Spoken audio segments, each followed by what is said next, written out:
NEET प्रश्न पत्र के लीक का मामला सरकार ने भी स्वीकार किया है कि इसमें गलती हुई है कि फास्ट ट्रैक कोर्ट बनाया जाएगा। इस पर भरोसा करना चाहिए और संसद में इस पर बहस भी होनी चाहिए। विपक्ष को बहस से भागना नहीं चाहिए और देश के छात्रों के कंधे पर बंदूक रख करके राजनीति का एजेंडा नहीं तय किया जाता। छात्रों को हिंसक स्वरूप में जाने के लिए आप कहीं उकसा रहे हैं, यह तो राजनीति में गुनाह है। आपका कुछ नहीं बिगड़ेगा, लेकिन उस छात्र का कैरियर बर्बाद हो जाएगा। विपक्ष ने बच्चों को भड़काने का काम किया है।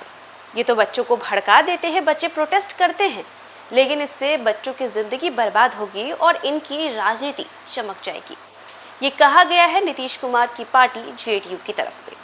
देखिए, बात हो दिल्ली की या फिर बात हो बिहार की राजधानी पटना की, और अब तो देखिए पटना के अलग अलग जिलों से भी तस्वीरें आने लगी हैं स्टूडेंट प्रोटेस्ट की, जहां पर नीट पेपर लीक के मामले को लेकर के स्टूडेंट प्रोटेस्ट कर रहे हैं। धर्मेंद्र प्रधान इस्तीफा दो, ये नारे लग रहे हैं। और इसी बीच देखिए अब जेडीयू ने बड़ा बयान दे दिया। आपको बताएं तो जेडीयू एमएलसी नीरज कुमार, जो कि अक्सर ही अपने बयानों को लेकर के सुर्खियों में रहते हैं, उन्होंने कह दिया है कि विपक्ष बच्चों को भड़काने का काम कर रही है। पुलिस और बच्चों के बीच में हिंसक झड़प हुई, कई पुलिस वाले घायल भी हुए, बैरिकेडिंग तोड़ी गई, पत्थरबाजी हुई। ये तमाम तस्वीरें जो हम लोग देख रहे हैं सिर्फ और सिर्फ वही है उसका नतीजा। उन्होंने कहा कि सरकार ने अपनी गलती मानी है पेपर लीक को लेकर के, लेकिन आप थोड़ा समय दीजिए, सब सही हो जाएगा। बच्चों के साथ अन्याय नहीं किया जाएगा। लेकिन विपक्ष वाले इस मामले को बच्चों के कंधे पर रख करके गोली की तरह इस्तेमाल कर रहे हैं। वो सिर्फ और सिर्फ इस मुद्दे को अपनी राजनीति चमकाने के लिए इस्तेमाल कर रहे हैं। उनका बच्चों से कोई लेना देना नहीं है, सिर्फ और सिर्फ भड़काने का काम कर रही है। बड़ा बयान जो है वो जेडीयू एमएलसी नीरज कुमार के द्वारा दिया गया है। क्या कुछ कह रहे हैं नीरज कुमार, हम आपको उनके तमाम बयानों के साथ छोड़ेंगे। नीट प्रश्न पत्र के लीक का मामला सरकार ने भी स्वीकार किया है कि इसमें गलती हुई है। दोषी बख्शे नहीं जाएं, ये देश की जनता और छात्र नौजवान सहित उनके अभिभावकों की उम्मीद है। तो आदरणीय प्रधानमंत्री नरेंद्र मोदी जी द्वारा यह कथन कि फास्ट ट्रैक कोर्ट बनाया जाएगा, इस पर भरोसा करना चाहिए और संसद में इस पर बहस भी होनी चाहिए। विपक्ष को बहस से भागना नहीं चाहिए।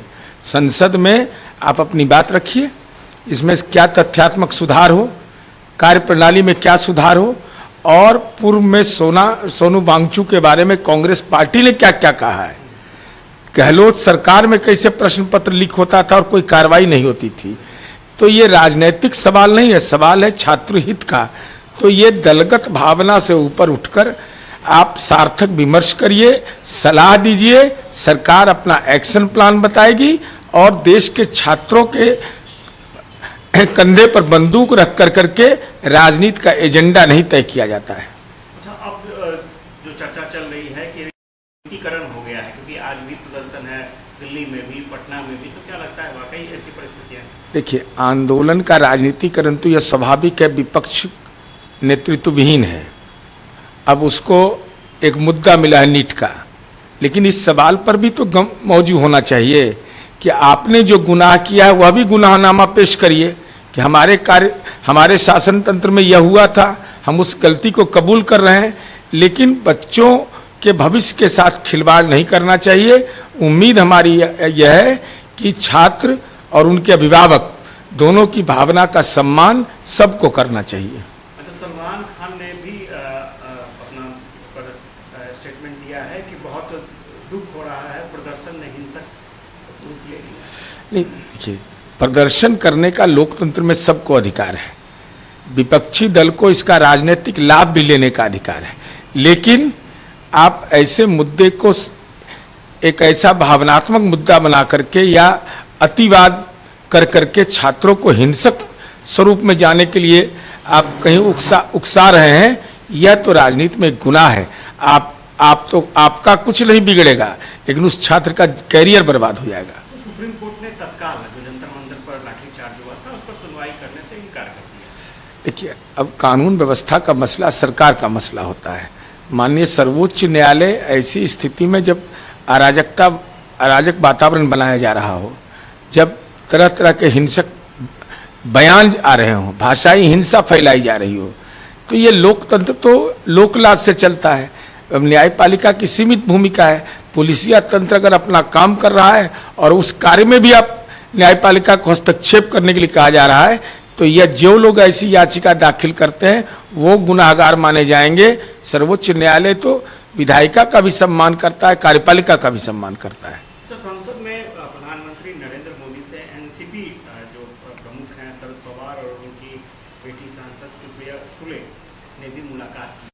क्या आदरणीय प्रधानमंत्री जी से एनसीपी नेता शरद पवार जी और सुप्रिया सुले की मुलाकात के राजनीतिक अर्थ क्या है, ये तो मैं नहीं जानता, लेकिन हमारी उम्मीद यह है कि शरद पवार जी देश के सम्मानित नेता हैं। अगर वो आदरणीय प्रधानमंत्री जैसे विमर्श करेंगे तो वो भाषाई हिंसा का जो वातावरण बन रहा है, मतलब लिटरेरी जिस ढंग से बातें कही जा रही है, वो उनको भी चिंता हो रही होगी, क्योंकि संसद की गरिमा, संसद के कार्य को बाधित करने की परंपरा और महाराष्ट्र के राजनीतिक सवाल, इन सवालों पर ही मिले होंगे और दूसरा तो कोई अर्थ मेरी समझ से नहीं है। अच्छा, अल्पसंख्यकों के हितों के लिए एक उम्मीद पोर्टल बनाया गया है। केंद्र सरकार ने संसद में बताया है कि उम्मीद पोर्टल पर बहुत सारे दावे आए थे, जिसमें से 11.4% दावे जो है वक्फ संपत्तियों को लेकर वो खारिज कर दिए गए। देखिए, अल्पसंख्यक पोर्टल अगर बनाया है तो मैंने उस पोर्टल का अवलोकन नहीं किया है।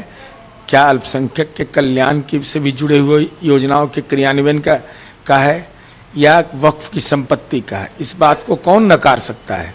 चाहे वक्फ की संपत्ति हो, मठ मंदिर की संपत्ति हो या धार्मिक संस्थानों की संपत्ति है, इसका दुरुपयोग होता है। अगर इस संबंध में पोर्टल बना करके लोग इस पर एक कार्यनीति बनाएं तो वह देश के अल्पसंख्यक के भी हित में हो।